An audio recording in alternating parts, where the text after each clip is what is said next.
Giving my closet a makeover, and these wire shelves from the contractors that were installed just aren't going to cut it. So watch how I take this $7 and turn this into a professional looking shelving system.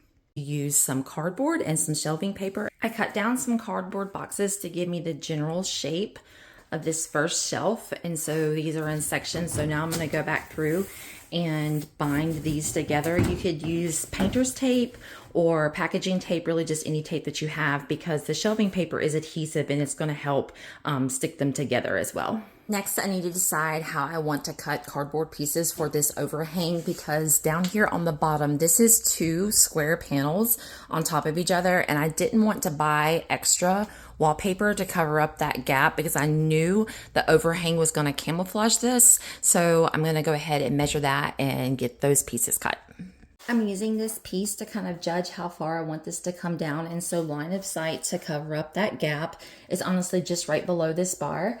And so I am going to give myself a mark there, and then I will cut the rest of these. So before I make this cut, because this is the size that I need for that front panel, and this is where I made that mark. This is a metal straight edge, and I am using a level to make sure that this is straight.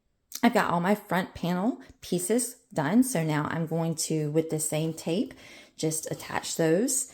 I got this first flap connected to the top part, and I am a little bit concerned about it not laying flush enough. So I just took this tool. It is a piercing tool. I actually got this in a 2-pack at the Dollar Tree, piercing and scoring. So I pierced a hole, and I'm going to zip tie this. And the foundation of the shelf is complete, and so I've got it secured with a couple of zip ties, and now it is time to put on the shelving paper. This worked out really well for me with the length of this whole roll of shelving paper. It's a little over 14 feet long, and this is, I think, approximately 7 feet from one side to the other. So I am going to be able to roll this all the way out and then cut it, and then have enough to do, I'm going to do the bottom of this instead of the top. So that is the next step. And then once I have that cut, I'll go ahead and apply the top part to this, and then I'm going to be able to just fold over the excess and then tuck it under. So that will be our next step.